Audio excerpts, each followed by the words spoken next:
Usa ka pagtuo, usa ka tingog, usa ka katawhan.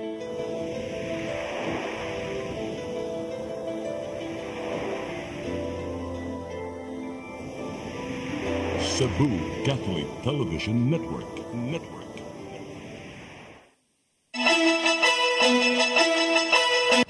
Uluhan sa mga balita sa Sayri 47. Christmas decorations sa syudad sa Mandaue gigastuhan og 5 milyones ka pesos.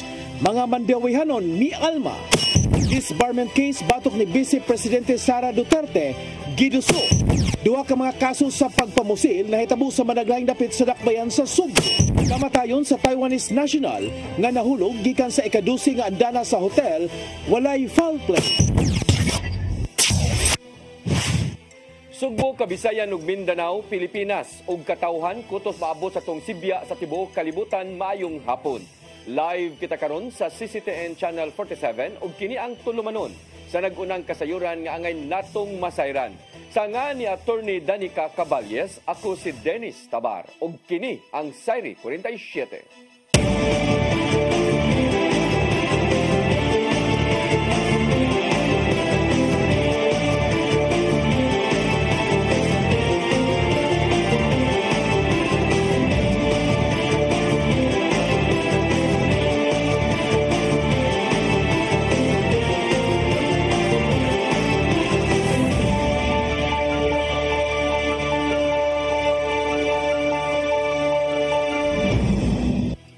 O karon sa kumpletong detalye sa atong mga balita, padayon ang pagtrabaho sa mga sakop sa Department of General Services sa Christmas decorations sa syudad sa Mandaue.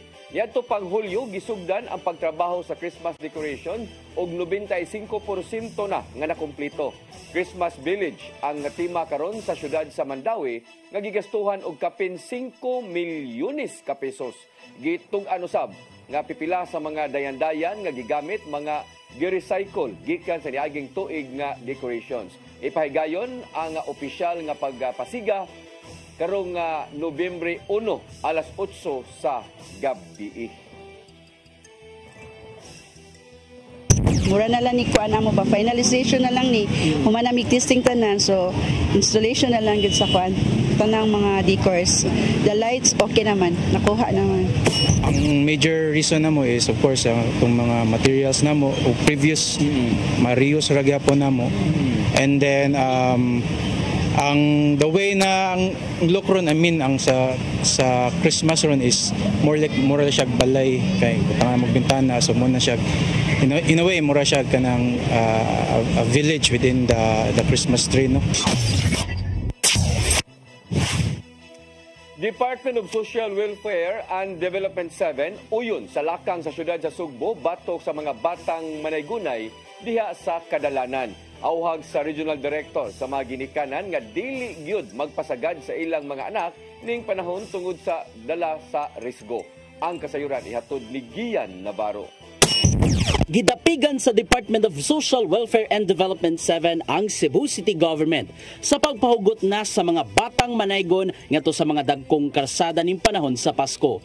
Subay kini sa hugot nga pagpatuman sa Anti-Mendicancy Ordinance diin multahan ang kinsang masakpang ng hatag og limos ngadto sa mga bata sa daan. Sumapa ni DSWD 7 Director Shalane Marie Lucero nga gipanangkamutan sa kagamhanan sa syudad ang kaayuhan alang sa mga bata batok sa bisan unsang kakuyaw sa karsada. Bisan og tiunay ang tinguha sa mga nanaygon apan hugot nilang gilikayan nga madiskrasya ug mabutang sa alanganin ang mga bata tungod sa ilahang binuhatan. Tambag usab ni Lucero sa mga ginikanan nga kung mahimo bantayan nila pag-ayo ang mga bata ug dili magpasagad. So kami sa DSWD we really discourage that, and we will continue to work with the LGUs to remind them to prevent children from caroling. Kay dako jud kaayo ang risgo. I remember the secretary was also asked about this, and he really said nga dili dapat na ang sa kadalanan ang mga bata to carol. Giauhag usab di Lucero ang mga ginikanan nga magbinantayon sa paggamit sila mga anak sa ilahang online contents. Tungod kay makahatag usab kini og dakong kadaot sa mga bata kuno galing maapilman sa mga content nga kadugayan, makamugna og kadaot ug kabalaka. Pero siguro, I would say that we need to strengthen more our efforts. And we have to collaborate with our partners from the NTC, the ICT, katong mga ahensya nga dunay kalabutan sa mga mechanisms and controls that we can do so that such of these things can be prevented. And so therefore, it will not expose the children for further harm and danger. Pinagpupusap niya sa mga ginikanan nga ilhon kanunan ang katungod sa mga bata, ilabi na ang ilahang privacy. Kini aron kalikayan ang posibleng epekto ngadto kanila tungod sa kagrabe karon sa online world. Gian Navarro, CCTN News.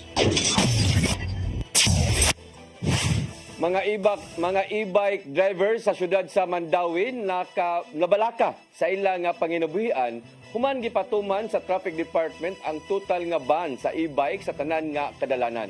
Ang kasayuran ihatod ni Mary Rose Sagarino.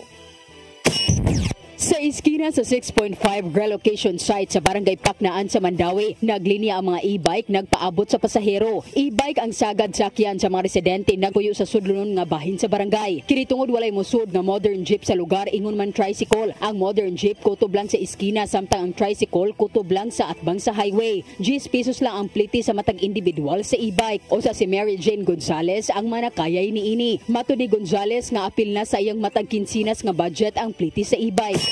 Kung wala na, umapektuhan dyan, wala na e-bike, sa mutang, init na kayo, makasingot lang dyan, kay layo-layo, baya, makadong dere.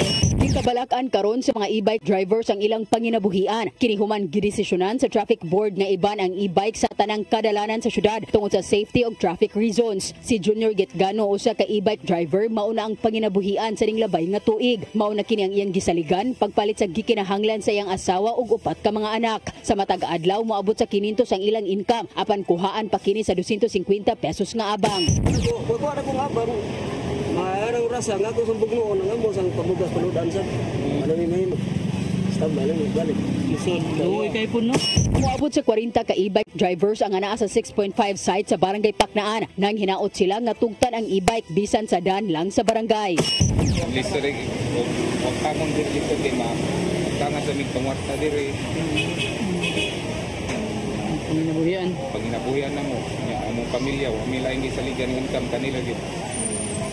Si Hil Rituya ang pangu sa Traffic Enforcement Agency of Mandawi kun team ni Ingon nga ipatuman nila ang ban ug sugdan ang operasyon sa sunod semana. Matud ni Rituya nga ang ban ipatuman aron malikayan ang pagdaghan sa e-bike sama sa ubang syudad nga dili na makontrolar.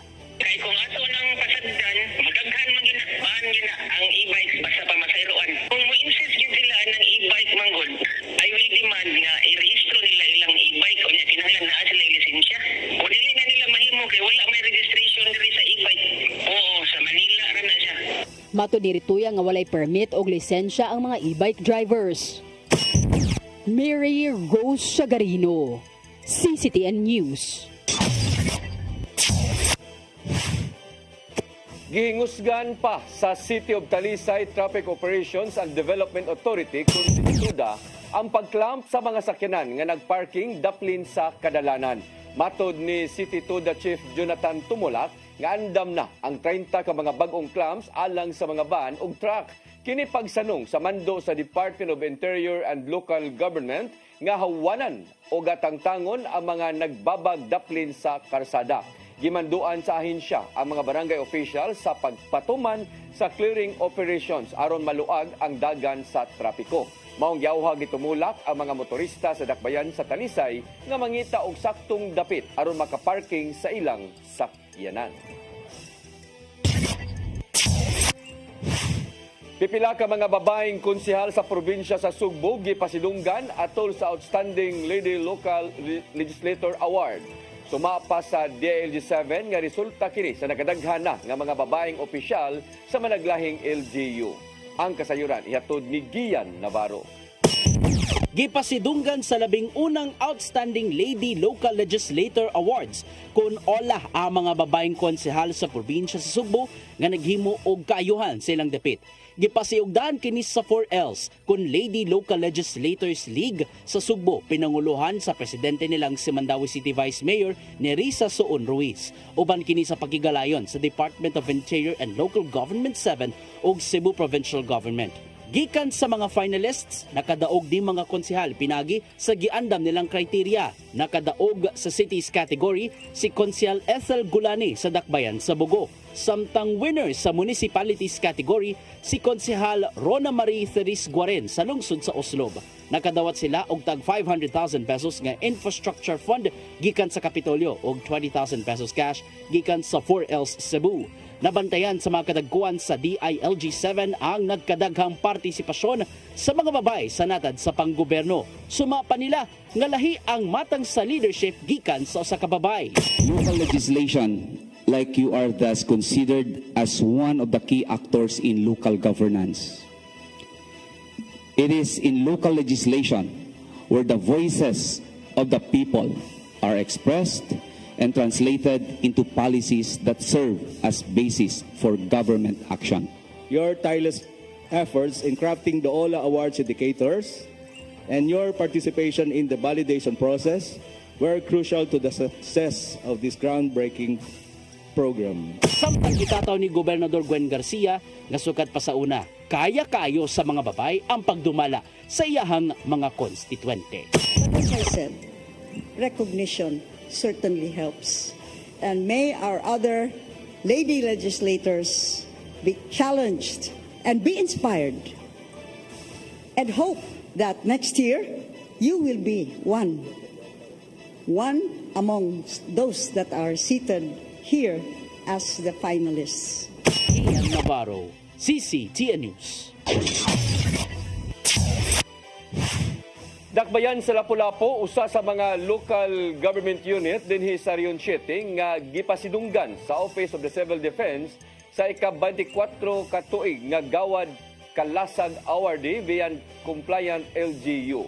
Ang kasayuran ihatod ni Cristel Joy Filerca. Nalakip ang lokal nga kagamhanan sa Dakbayan sa Lapu-Lapu sa usa sa mga local government unit sa Rion 7 nga giila sa Office of the Civil Defense nga 24th Gawad Kalasag Awardee beyond compliant LGUs. Kini mo ikaduhang tuig nga napasidunggan ang Dakbayan pinaagi sa Disaster Risk Reduction and Management Office apan sa nilabay nga tuig fully compliant LGU ang ilang nadawat. Ang Gawad Kalasag Award pag-ila kini sa mga LGUs nga nag-implementar og mga programa kabahin sa disaster risk management ug humanitarian assistance ug nakita sa OCD nga maayo ang ilang pag-implementar. Matod ni Najel Banyasha, ang Pangulo sa CDRMO, nga ang Dakbayan adunay programa nga nitutok sa mga katalagman nga sagad mahitabo sa Dakbayan sama sa sunog, bagyo ug storm surge. Gawas pa ni ana, gikapacitate usab nila ang mga lumulupyo nga mahimong first responders. The city government really and the mayor invested on DRR. Klaro man nato, no? And then we improve our disaster response and you're able to also not only disaster response but we improve our disaster risk reduction. Gani usa-usab sa ilang gitutukan karon ang disaster risk financing kung diin dili lang mga responders ang insured apan lakip na ang mga persons with disabilities sa barangay Kauhagan, Kaubyan ug Pangan-an.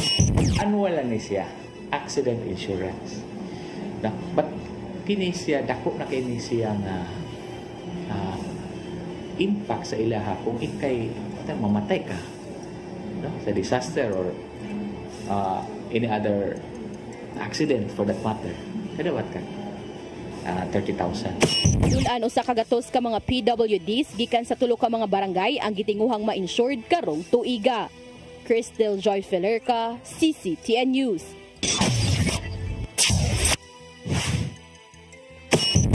Mosunod, disbarment case batok ni Vice Presidente Sara Duterte giduso kana og daghan pa mga balita sa pagbalik sa Sayre 47.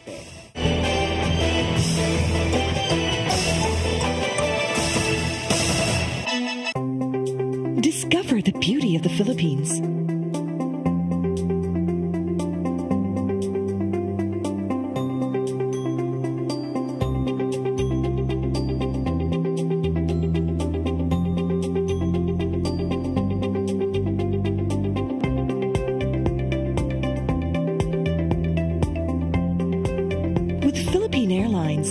country's flag carrier.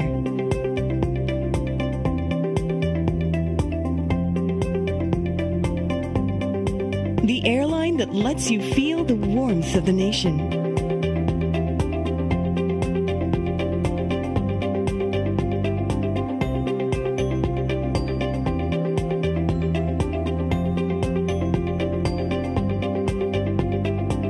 Mabuhay!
Your path to a new start. Nutrition. Exercise and elimination. Water. Sunlight. Temperance. Air. Rest and recreation. And most of all, trust in God. Learn from our doctors. Be blessed by the testimonies of our overcomers. Ang inyong programa, alam sa may sakit, walay sakit, ug dili ganahan magkasakit. Ozone Med Wellness Clinic New Start. Mapapanood every Saturday 8 to 9 a.m. Og ang replay airing matag Miyerkules 1:00 hangtod 2:00 sa hapon. Dinhilang sa CCTN Channel 47. New Start, Ozone Med Health and Wellness Talk.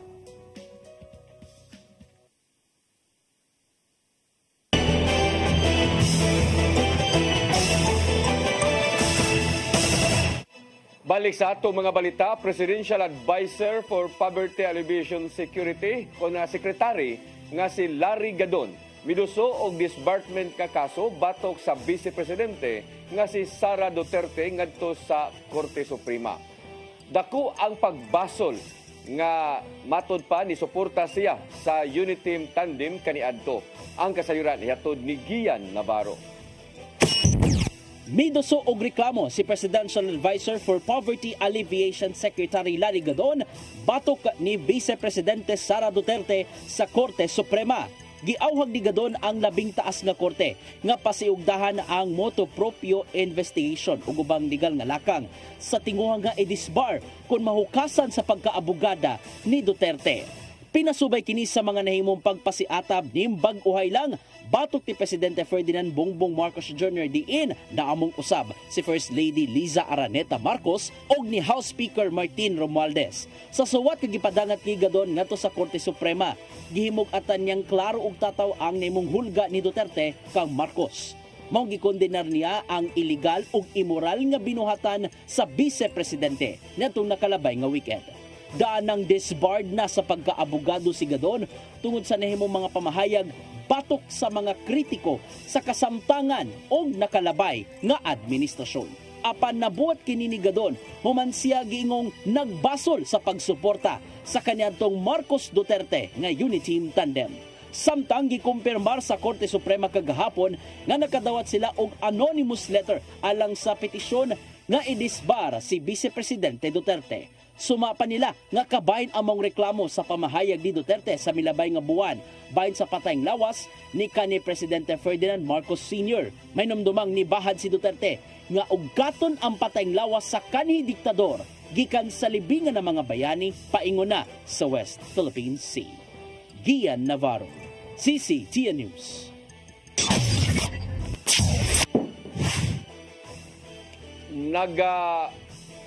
Nagmamungahon ang pagbisita ni Presidente Ferdinand Bongbong Marcos Jr. sa United Arab Emirates ni nga simanaha. Nakikita ang presidente kang President Sheikh Mohammed bin Zayed Al Nahyan o gitoki ang pipila ka mga kasabutan kabahin sa kultura, enerhiya, artificial intelligence, digital economy o uban pa. Samtang giila ni Sheikh Al Nahyan ang kontribusyon sa mga Pilipino sa ilang nasod alang sa gitinguha nga kalambuan. Mapasalamaton usab si Marcos Jr. sa pagsalig kung pagpaligon sa relasyon sa duha ka mga nasod.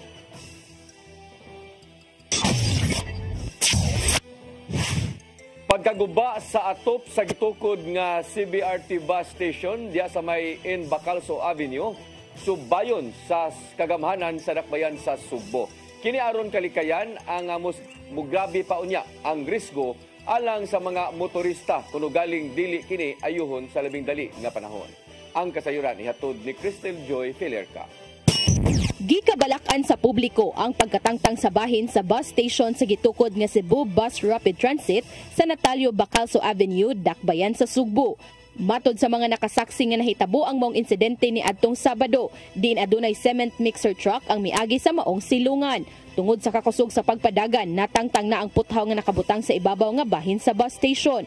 Ang natangtang nga puthaw mo ay nagpurma sa dahon-dahon aron himuong silungan sa maong istruktura. Susihon na sa Cebu City Government ang nahimong gidangatan sa gitukod nga BRT bus station aron subayon kung kinsa ang manubag sa maong insidente. Matod sa mensaheng gipadala ni Konsehal James Anthony Cuenco nga hangtod sa 4.5 meters ang gitason sa CBRT bus station. Apan bisan pa man, posibleng makamugna kini og kakuyaw sa mga motorista kung pasagdan lang ang nagubang bahin sa atop. Padayon pang giila sa mga hingtungdan kung kinsang truck ang nakadasmag sa maong istruktura. Dugang pa ni Cuenco nga nagkuha sila og kopya sa CCTV footage duol sa bus station aron masubay. Gipaabot pa sa news team ang depensa ni CBRT Project Manager Norvin Imbong, human kapila na kining gisuwayan og kuha ang iyang habig pinaagi sa tawag og text. Cristel Joy Filerca, CCTN News. Konseho sa siyudad sa Lapu-Lapu moduso og ordinansahon labot sa insaktong pagguba sa mga barko. Kini aron kalikayan nga masubli ang nahitabo sa pagguba sa MV Diamond Highway sa barangay Punta Engaño nga nakaapekto sa panglawas sa mga residente. Ang kasayuran ihatod ni Cristel Joy Filerca. Tungod kay gibalik sa Office of the Ombudsman ngadto sa Lapu-Lapu City Council ang kasong administratiba nga gipasaka batok sa mga opisyales sa Barangay Punta Engaño tungod sa pagguba sa MV Diamond Highway nga nakaapekto sa panglawas sa mga residente. Ang konseho ni pahigayon og executive session ni adtong nilabay nga Nobyembre 14 kung diin gitambungan kini sa taga-Akadim, Marina, Coast Guard, DENR, Senro ug Lapu-Lapu City Health Office. Nitambong usab ang mga opisyales sa Barangay Punta Inganyo ang mga reklamante og tag-iya sa barko nga MV Diamond Highway. Matod ni City Councilor Annabeth Quizon nga mahinungdanon ang maong sesyon tungod kikinahanglan nila ang kaalam sa mga eksperto aron sa pagbuhat og balaod o magiyahan sila sa angayan nilang buhaton. Ilabi na nga wala pa nahuman ang pagguba sa barko og temporaryo pa kining gipahunong tungod sa cease and desist order ni Mayor Junior Dahongchan nga gi-issue ni adtong buwan sa Enero. Matod ni Konsehal Quizon, human sa maong sesyon, aduna na sila kaalam sa mga saktong pamaagi sa pag-shipbreak ug makaduso na sila og ordinansahon. Ang output ato sa executive session is ang council will come up with a resolution or an ordinance sa mga guidelines on how to conduct shipbreaking unsay mga pamaagi kay lain-lain man dahil na siya og pamaagi. Nasuta nila nga kinahanglan na ang pag-inventory kung unsang klase sa mga materyales ang anaa sa barko o kinahanglan na usab nga saktong mga cutting materials ang gamiton. Samtang matod ni Attorney James Saison, ang City Attorney nga wala pa malibkas ang cease and desist order tungod kay nakaangkon ang maong barko og violation sa DENR. Kinawat mo daw og letter from DENR nga naa sila environmental violations. For one, wa sila ni there is a need for them to apply for a for-sure lease. And number two, they have to pay monthly rentals. Apan usa sa giklaro ni Konsehal Quizon nga tungod sa ilang nakuha sa session, mataod-taoran pa ang paglibgas ni ini tungod kay aduna pay mga guidelines sa kinahanglang sundon aron mapadayon na ang pagguba sa maong barko. Crystal Joy Filerca, CCTN News. Nibisita sa Mandawi City Hall ang mga opisyalis sa lungsod sa Katigbian sa lalawigan sa Bohol aron makakat-on sa best practices sa Mandawi. Ang 4th class municipality nag-benchmarking sa tinguha nga makakat-on sa maayong programa sa syudad nga mamahimong mapatuman sa ilang lugar. Lakip sa gitan-aw nila ang mga pamaagi sa Business Permit Licensing Office ko na BPLO. Idea nga ipatuman sa mga negosyante. Nibisita usab sila sa Command Center pagtan-aw sa mga programa alang sa Risk Reduction Management Office nga ma-apply usab dito sa ilang lugar. Gipahibaw sa Vice Mayor sa lungsod nga si Esteban Aguilan Jr. nga tinguha nila nga mapatasan ang ilang kategorya sa sunod nga tuig. Kasi may kanwa sa sunod risk management among i-apply po sa may mga practices sa sunod risk management nga ma-apply na mo sa Katigbian sa pinapag-manage sa mga basura dito.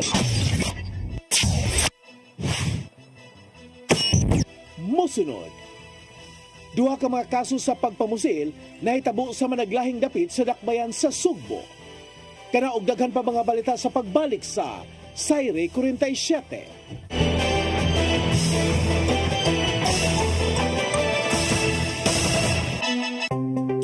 Discover the beauty of the Philippines.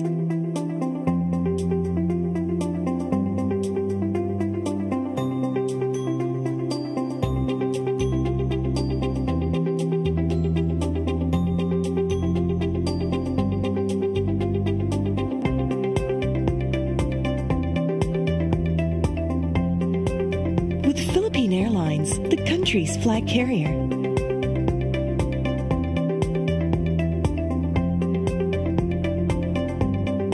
The airline that lets you feel the warmth of the nation.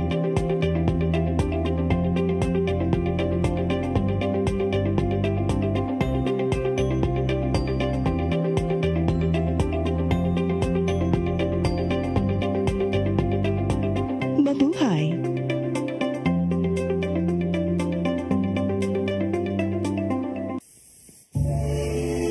Ben Zubiri, kompositor, artista sa bantawan, pelikula o radyo. Mas nailhan sa ngang Iyo Carpo. Si Ben Zubiri ang isawat sa way kamatayong awit matod nila.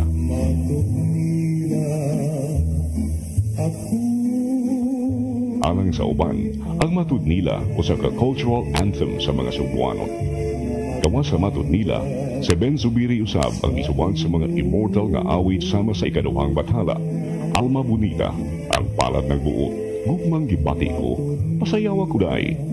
Si Ben Zubiri namatay niya atong 1969, Apan ang iyangan, buhi kanunay sa kasing-kasing sa mga tao, padayong nag-awit sa iyang mga komposisyon. Ben Subiri, Garbo sa Subo. Subo ano ni?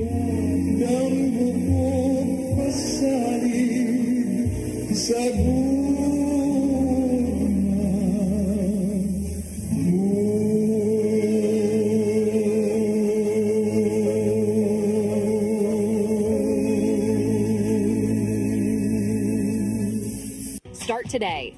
Unlock the secret to a healthier you. You're worth it. Health is wealth. Health Plus. CC Flow and Health Lift Plus. Health is wealth.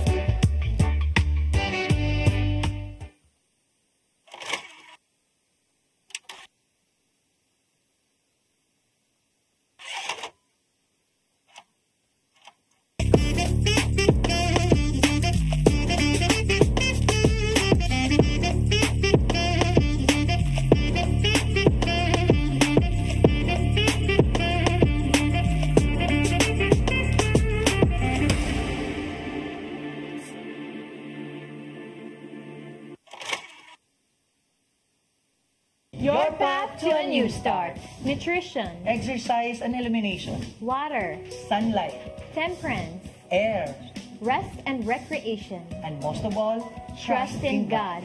Learn from our doctors. Be blessed by the testimonies of our overcomers. Ang inyong programa, Alang sa may sakit, walay sakit ug dili ganahan magkasakit. Ozone Med Wellness Clinic New Start. Napapanood every Saturday 8 to 9 a.m. Og ang replay airing matag Miyerkules 1:00 hangtod 2:00 sa hapon. Dinhilang sa CCTN Channel 47. New Start, Ozone Med Health and Wellness Talk.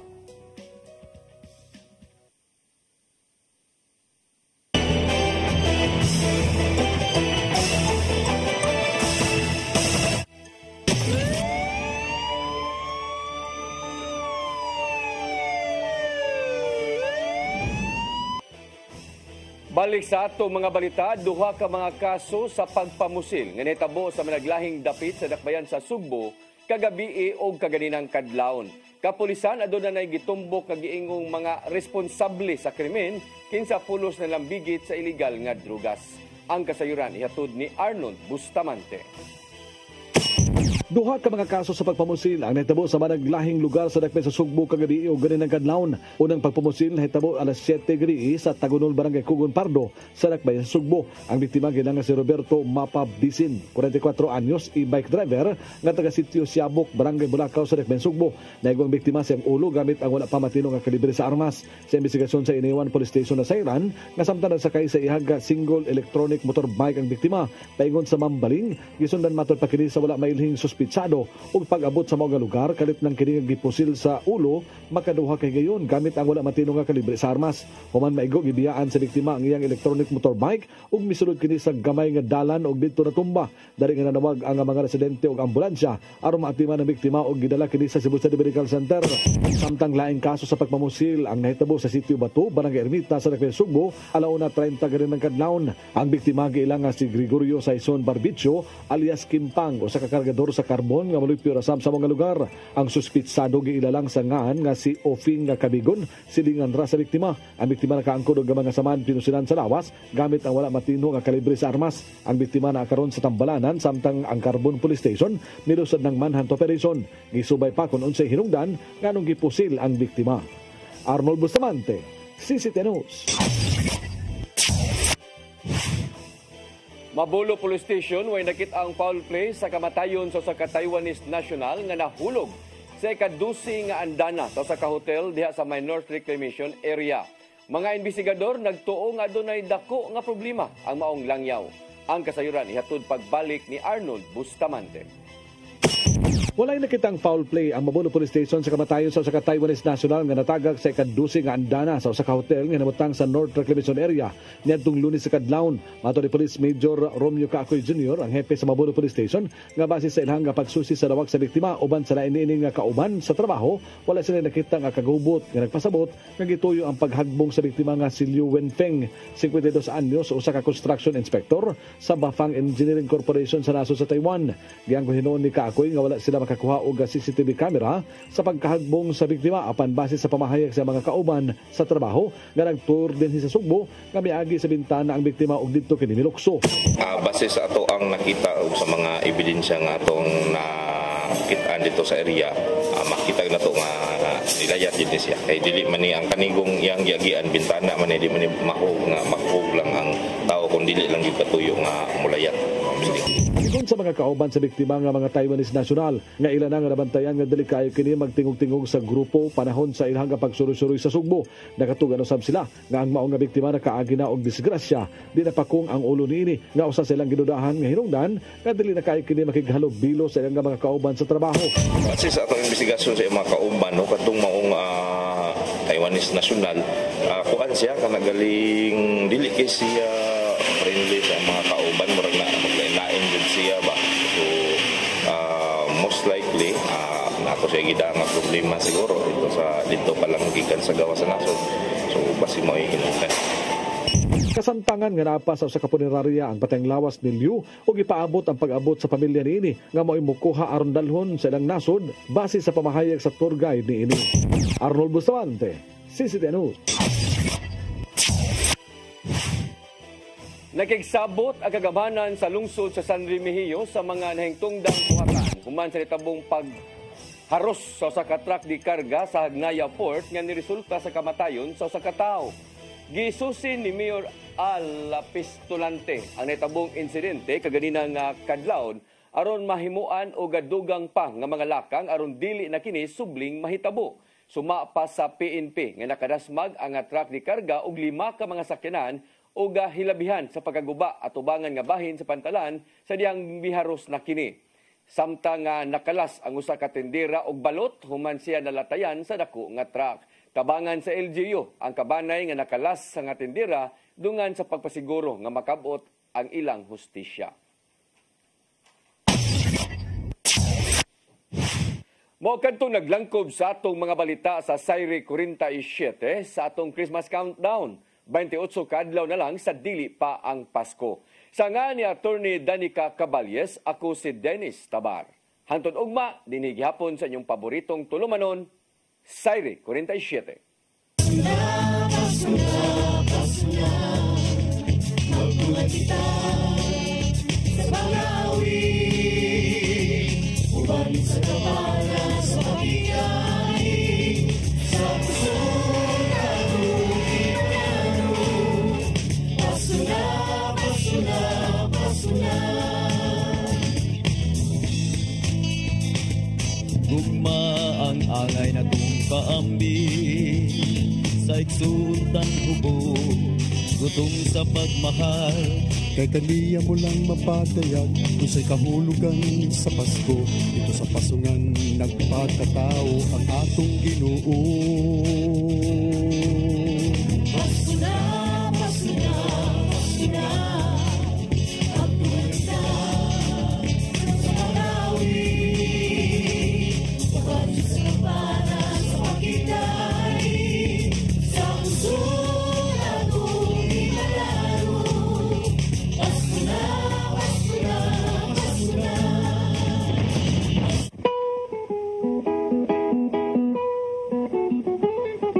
Caridad Sanchez, usa sa pinakamaayo